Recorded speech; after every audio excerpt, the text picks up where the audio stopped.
Hey guys, welcome to the Night Acres. If you don't know yet, I'm Philip. And I'm Andrea. And as promised, this video we're going to take you on a little tour of our animals that we have that we're raising. And we actually have a new addition to show you guys as well. You guys, if you caught the short, you saw two of our Tamworth hogs we have. They're about 8 weeks old. Well, this past weekend we went and got our boar. Right now that we have them all together, we'll be good to keep them together until around till they're about 5 months, and then we'll have to separate the boar and the gilt. But as of right now, they're all kind of getting used to each other and just growing. And our kids are playing in the sprinkler. Kids are playing in the sprinkler, and the dogs are playing in the sprinkler. Look for the short; it'll be on our on the page or on the channel. But anyway, as promised, we're going to take you on the tour of our animals. So hang out and enjoy.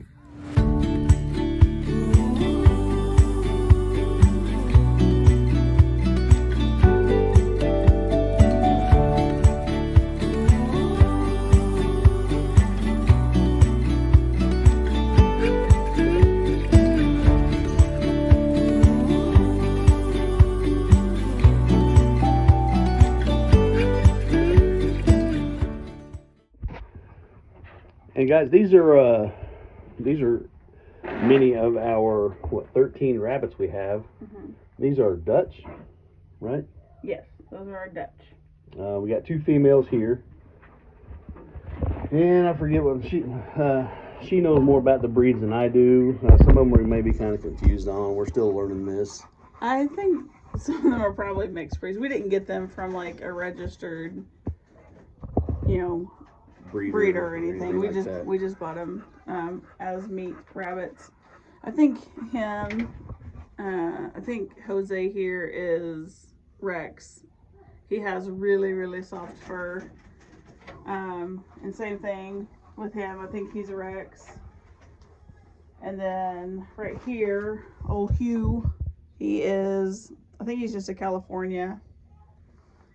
And then here we have our male Dutch, so he can breed him to the female Dutch and get little Dutch babies. And I'm not 100% sure. Can you open it? Can't really see him. Yeah, it's every time see him. Not 100% sure. He looks kind of like a silver fox, but I'm not 100% sure on that, like I said. We just got them to be meat rabbits. Look, we also have a little Spidey friend. A little spider neighbor. Yeah. Hello. Please don't jump on me. So, that's the rabbit. We have mostly males in here, except for the Dutch. So, we'll come on out here. We also keep our feed in the shed. Yep, keep our feed for all the animals in the shed. We just built the shed here, finished it up, a couple months ago. We did get a coat of paint on it, but we built this specifically for the rabbits because they were all scattered out. You can see our garage over there. Then behind that big tree, there's a little shed. We had them all spread out, and there's old hutch there behind the limbs and stuff next to our little greenhouse. We had them all in there, and we just got talking. It'd be easier to do all the chores with all of our animals. And there's old Cluck Norris, as I talked about in our last video. He always crows from sun up to sundown, and sometimes even at night. Now this is Rhonda. Here, no, this is Jemima. No, Jemima, yeah. She's the color of syrup. So, when we got her, she had a bad ear infection, and they said that her head probably won't ever straighten back out. So she's really not. We're not going to breed her. That really wouldn't be fair. But no. Apollo, get out of there. But we're just kind of going to give her a good life and enjoy herself. We got another little white rabbit here. I think she is a New Zealand, didn't she? Yes. With the red eyes and all that. Yes. I couldn't remember the name of it. And this is Kim. She is, oh,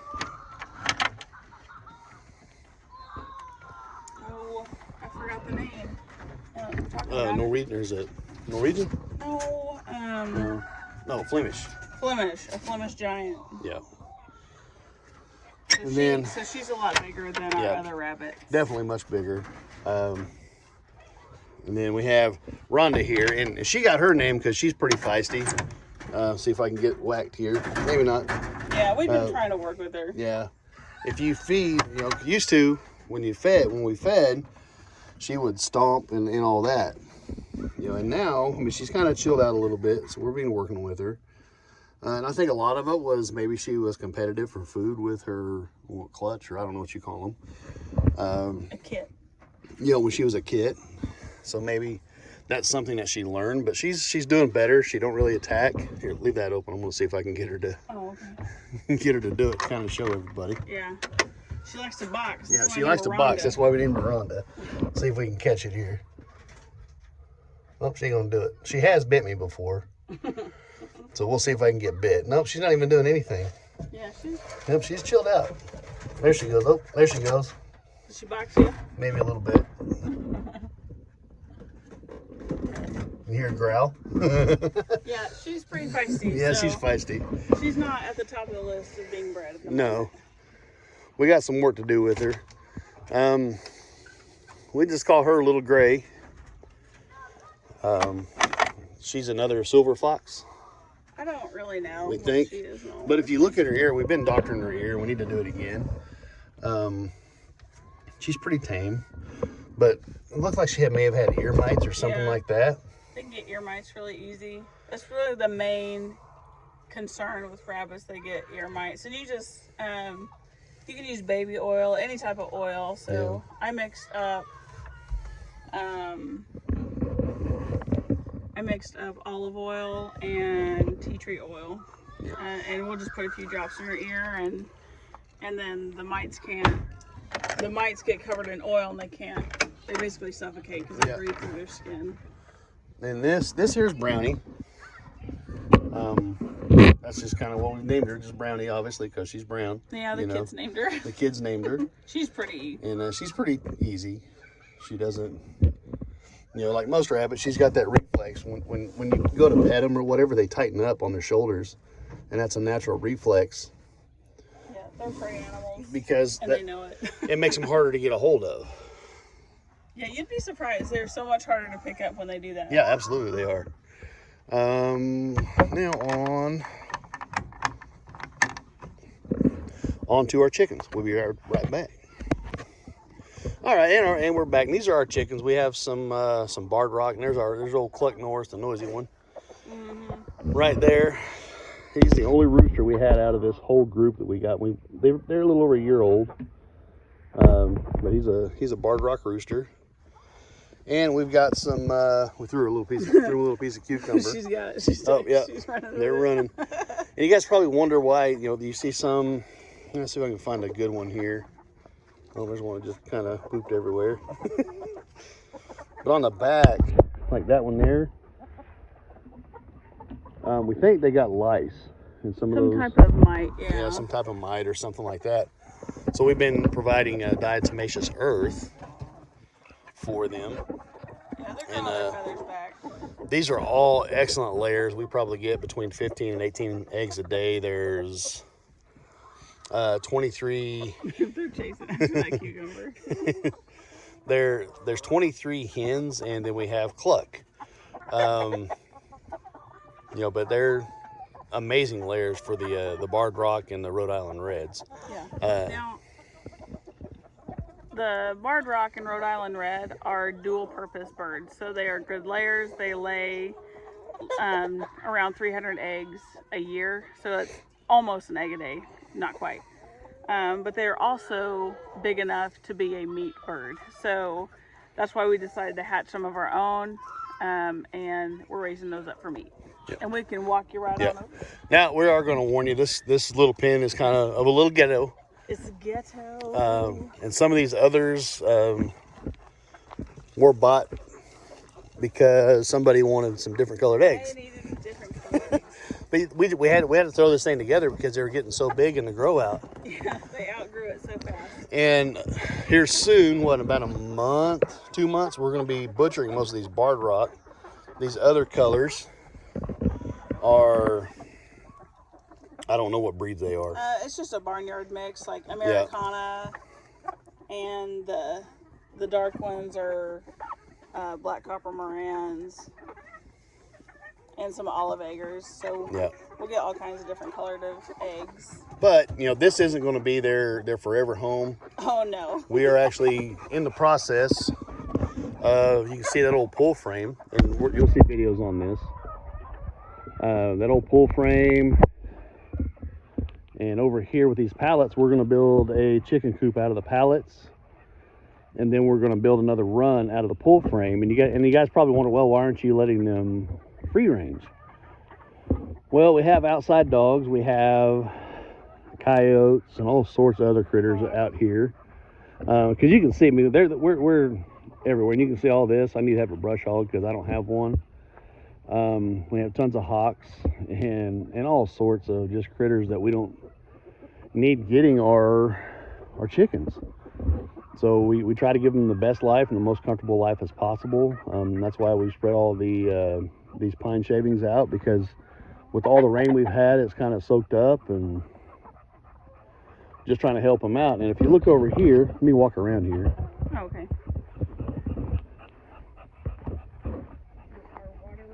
Yeah, we have these guys set up on an automatic watering system.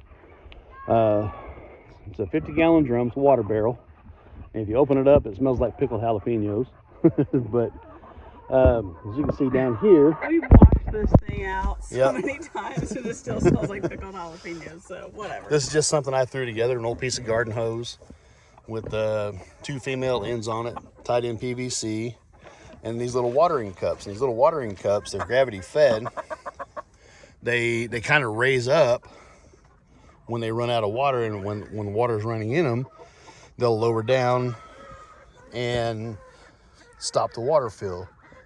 So it's a pretty good system. Aside from the winter time, you know, we have old pots and pans we used to water them during the winter time. You know, we use what we have. I mean, that's what we have to do. Yeah, we didn't, because you know, the water line busted because it froze. Yep. So we couldn't put water in it until we fixed it. And as you guys know, I mean, we work full time, so I mean, time is limited. So we just threw a couple of old pans that we had with water in them, because they have to have water. Even in the wintertime, they have to have water.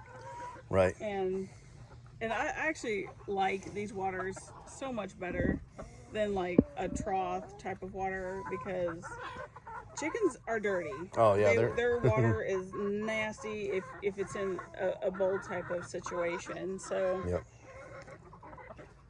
yeah, they know how to drink out of it, and still fighting over she's cucumber. Still fighting. There's a little piece of that cucumber left.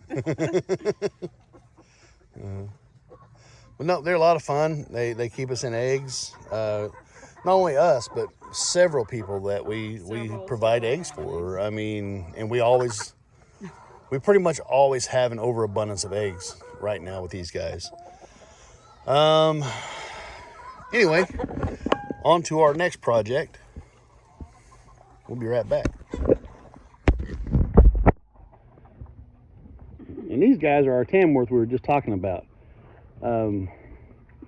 These 2 here on the right. Let me get in there. Well, you can or I can. I'm not gonna. This one right here, that's Peaches. Yep. That's Peaches there. This is Hammy. That's Hammy. Just, I mean, you can put 2 and 2 together. And that's Bowser. The kids watched Super Mario Brothers movie, and we picked her up, and I think it was like the night before we went and got her, and they said we can name her Peaches. So that's kind of where it stuck. I don't have no snacks. No snacks. But they're pretty neat little animals, you know. I mean, you can boop their nose. Yeah. She, as you guys seen on the short, she loves scratches, and he's come around a lot too. Oh yeah. You know, used to he wouldn't Wouldn't even let you touch him. Ain't got nothing. So now we're working with this guy here. Ain't got nothing. He's the new addition. He's our little boar. He's actually way better off personality-wise. I think he was handled a lot more. Yeah, he definitely was. We were able to give him scratches and all that while he's in the pen while we're hauling him.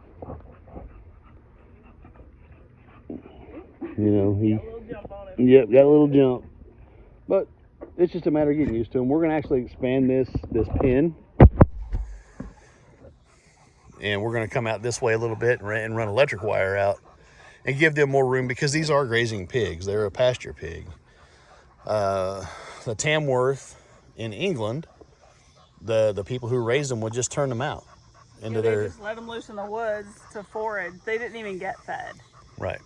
So they were let loose in the forest. They ate, you know, acorns and brush and whatever. And then, I mean, they do grow a little slower than a conventional, like a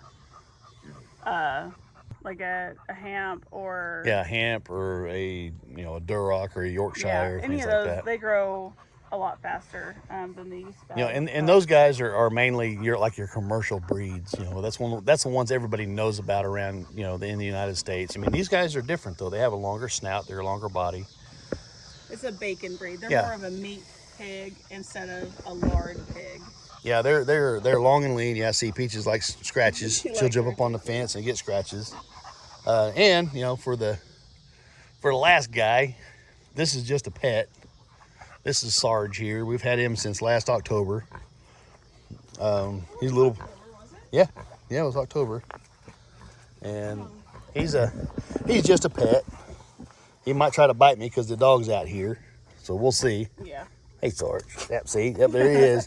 The dog's out here. He don't like it. Him and the dog don't like each other. Yeah, they don't get along. They don't get along at all. He gets all huffy and puffy. Normally we can let him out when the dogs are not here. And yeah, and he'll just hang around. And a lot of it, I don't know if you can see it or not. But like right in there, when he was little, I mean, not long after we got him, he'd gotten out of his pen.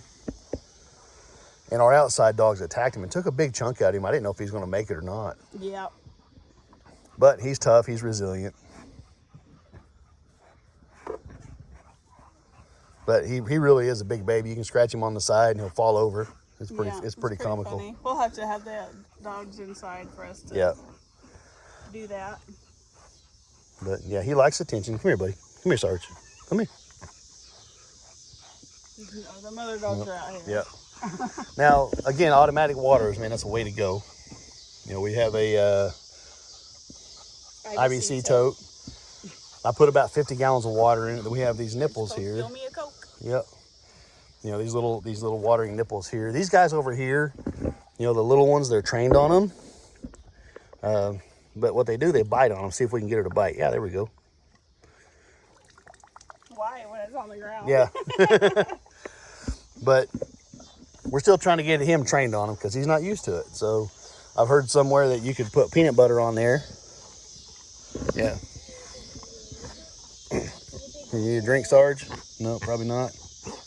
But yeah, you can see he's trying to get to Apollo here, our bulldog. Stop. Because he just gets agitated. I mean, there's times we've seen him just straight up attack Apollo here, and Apollo minding his own business. Yeah, So, he'll just charge him. Yeah. So He'll do what pigs do. But he does that to one of the kids, he's gonna be on my plate though. oh, absolutely. I mean, he's supposed to be a pet, but if times get hard, well, I'm sorry, buddy. But,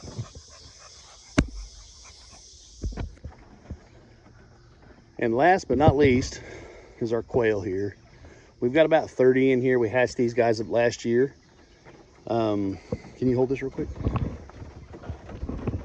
Yeah, last but not, this is our actual grow out cage. I'm going to be doing some other stuff with them.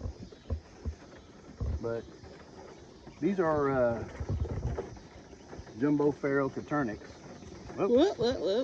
Coturnix quail, and this here is a female. I mean, you can see the speckled breast here. It's a female. And let me find one. They're all kind of going crazy. Some of these guys got a lot of their feathers and stuff gone. There's a Yeah, lot of they peck at each other pretty they pick at bad. each other pretty bad. There's a dominance thing, you know, because they're all stuck in here. I'm still learning these, and I was actually going to be separating these. Well, heck, I'm trying to find a male here that looks somewhat decent. Mainly it's the males because, you know, they're breeding. Yeah. Let me find one over here. I know. I still think we need to put a little container or something in there for them to dust in. Yeah, I think would be a good idea. Especially being out here. Here we go. All right, buddy. Yeah, see the difference? He's not See, speckled. there's not any spots. And he's more brown. But these are a meat quail. They're a Japanese quail. And from hatch to butcher is 8 weeks. We actually have some in our brooder that are about a month out from being butchered. We hatched them about a month ago. What do we hatch? 20, 22 eggs, something like that? Something like that, I think. And, you know, and that's from these guys here. These weren't purchased, these were our own eggs. Because that's what we're trying to do, is become more self-sustaining when it comes to our food. Really, the next animals that we're looking at getting are going to be goats. I hope that makes your heart happy. It does. You know, but they're a good multi-purpose animal as well, because we'll have milk and we'll have meat. So we're kind of looking at that. We got a few other projects to finish up, like our chicken coop over there, and a couple other little things to go, and then we're going to start prepping for goats. They say, I mean, it's kind of one of those things you really want to prep for, you know, because when we got Sarge over there, we hadn't even had a pin or nothing. We didn't even plan on buying it. It just happened, and it was an impulse buy for me. He tells me not to buy with my emotions. And he impulsively bought a Potbelly Pig. And but yeah, we're looking at goats next. I'm not sure what breeds. Yeah, do you hear that? That was a rooster. That was a quail rooster crow. That's as loud as they get. Yeah, that's as loud as they get. So they're an excellent bird for in town. Sorry. I mean, you can see the space that we have. Yeah. They do waste a lot of food. I mean, if you want to hand down, see all the food they kick out. Food and poop. Yeah. But see, if we let Sarge out, he'll come clean all that up. Yeah, he'll clean it up. It's just crazy. He's nasty. It is. But we had these in our garage as well, and then when it started warming up for spring, we decided just to pull this out here and give these guys some fresh air, you know, and sunlight. Give them It's really shaded right here. They're not like in direct sunlight or anything. They're not out here cooking. Yeah, they're never really in direct sunlight. But and I got this camera wiggling because I got those. We've had a bad fly problem this year, guys. Yep. And keep on the lookout for that, because we got some stuff for that. We're going to do a short video on that here probably today, tomorrow, something like that. Well, that's it, guys. I hope you enjoyed it. You know, if you have any questions about what we have going on here, and you can probably hear our freight train there. That's the English Bulldog. That's our English Bulldog. You know, we can probably see some clips on him. Away from my cup. That's my cup. But as soon as he comes outside, he pants like a freight train. He can walk like 5 steps and he's dying. Yeah. I hope you guys enjoyed it. You know, I hope you guys see what we have going on here, and I hope you're as excited as we are to go through this and what we're doing. You know, because when we did the garden tour, we said, hey, we'll do another tour of our animals. Well, that's all the animals we have besides our dogs and our cats. Yeah. But those are kind of like everything. We have 2 outside dogs, 2 inside dogs, and the cat inside. Every animal that we have, except for the 2 inside dogs, have a purpose. You know, our outside dogs are working dogs. They're here to protect our property, and they do a very good job of it. Yeah, they keep coyotes and all that off of our property. Yep. So they do a good job of it. Our inside dogs, well, they're pets. You know, we try not to treat our animals bad. We try to give them the best environment that they can have and try to really take care of them, because as most homesteaders and farmers and all that, just because they're raising the animals, you know, and most that you see individually, I guess it could be debatable if you're looking at huge commercial operations with animals and stuff. But anybody that's using it for themselves, the large majority are going to take care of those animals from birth to death. Yep, they want to be good stewards. Right. They want to, even though like Hammy, he's going to the butcher. I mean, that's what we bought him for. He serves no other purpose than that. He's been cut. He's going to freezer camp. But it doesn't mean that we treat him bad.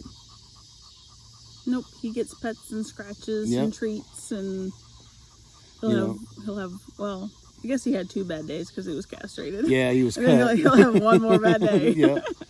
But even though he's going to be butchered, and like the quail that we have that are going to be butchered in about a month, I want to ensure that they have a good life. Because that's just wrong if you don't, if you're abusing them and all that.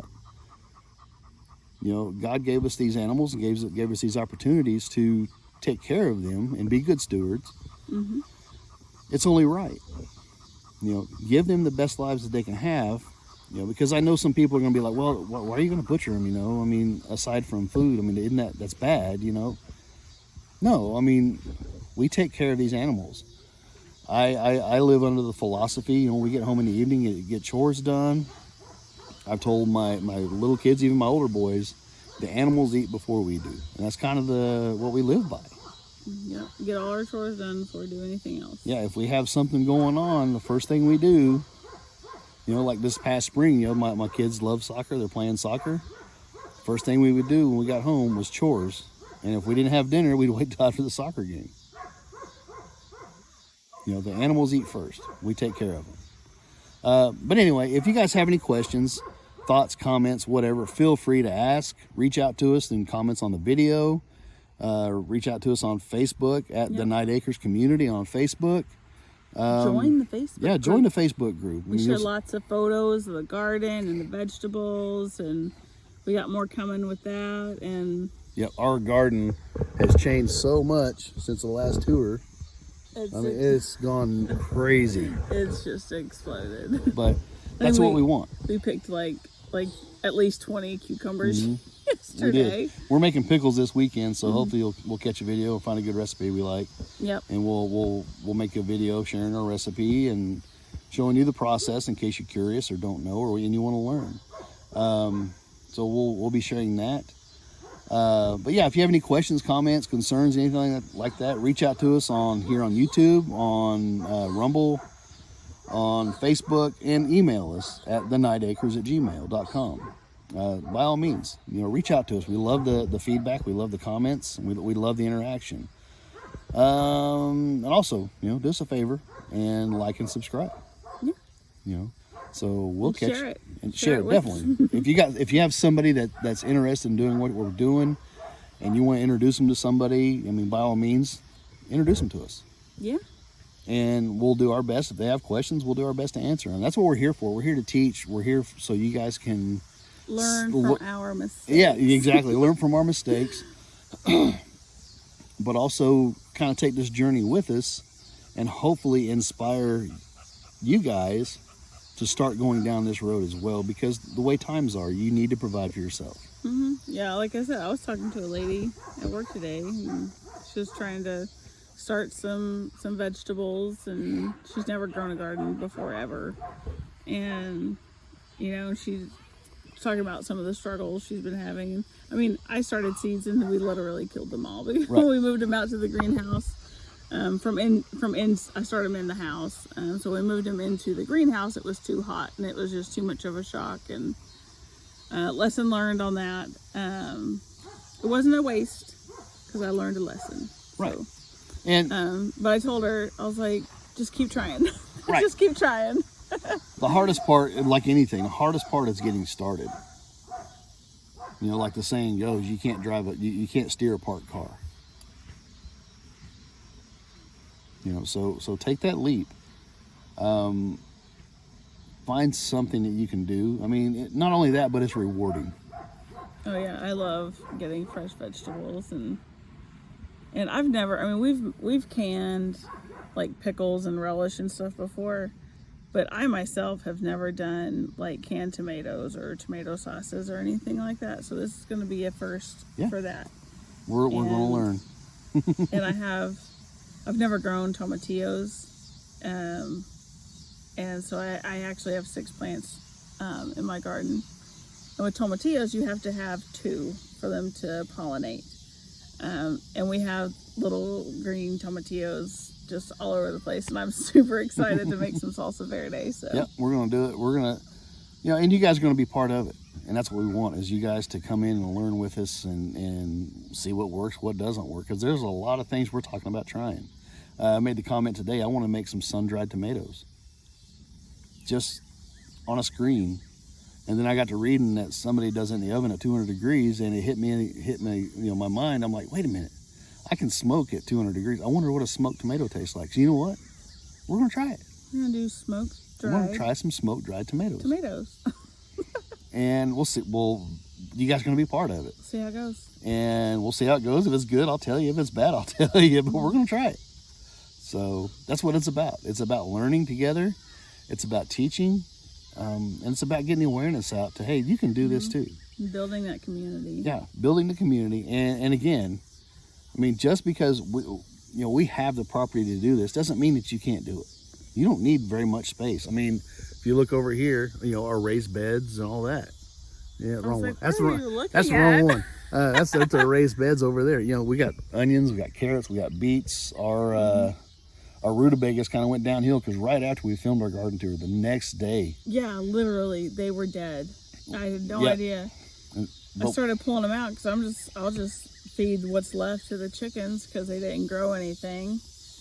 And there was like little bugs on the bottom of the leaves. I don't know what they were. Right. I've never seen them before. But the Castile soap, a tablespoon with a gallon of water, I sprayed those too, and because we have some in another spot, and I sprayed those to make sure that they didn't get ate up by whatever those bugs were. Right. And they seem to be doing fine. So, right. But we're also getting into the point with about the next month and a half, we're going to be starting our fall garden. And this is also going to be a first for us, but we just feel the need and the importance that we need to do everything that we can to get away from the stores and all that. Plus we, like, a lot of our spring stuff, we didn't actually get to do, like kale and spinach. I know I started it in the green stock, but it really is too hot, so I don't know how well it's going to go. But you can replant all that stuff in the fall. Right. Spinach and kale, your brassicas, so that would be your cabbage and kale and broccoli and cauliflower. All those things do great in cooler weather. So, we'll get a second go at those in the fall. And beets do great in cooler weather. And we have harvested some beets, and we've eaten some. You made those, they were store-bought carrots because our carrots didn't turn out very good. We're going to get a few. We're going to get a few, but maybe a meal's worth. But what was it, honey butter? It was honey butter roasted beets and carrots. They were really good. It was so good. It was. I mean, our kids wouldn't eat them, but it's another adjustment that they're going to have to learn to make, is eating what we have and what we provide. Caleb says he doesn't like cooked carrots. Right. He'll eat raw carrots all day long, but he doesn't like cooked carrots for some reason. All of a sudden, when I bought the seeds for Riley, picked out the beet seeds, and I was like, "You want to try beets?" And she said yes, and I was like, "Okay, I don't think you're gonna like it." So we planted them, and so when we picked them, and I was like, "Sis, this is what you wanted to grow. You wanted to try." And she threw a fit, and she said she wanted to try them next week. So I was like, whatever, I'm cooking them for dinner today. But there's still some out here we need to harvest, and we'll probably be doing that here in the next couple of days. We just wanted to try it. Oh, gross. Wet dog. Oh, wet dog. Thanks for that. Yeah, our German Shepherd, he's been out playing in the sprinkler with the kids, and he just come and shook everything off right on us. Nice. With that being said, folks, we appreciate you hanging out with us and watching with us. And again, if you have any questions, anything like that, reach out to us by all means. And don't forget, like and subscribe. And we'll see you the next episode. Bye.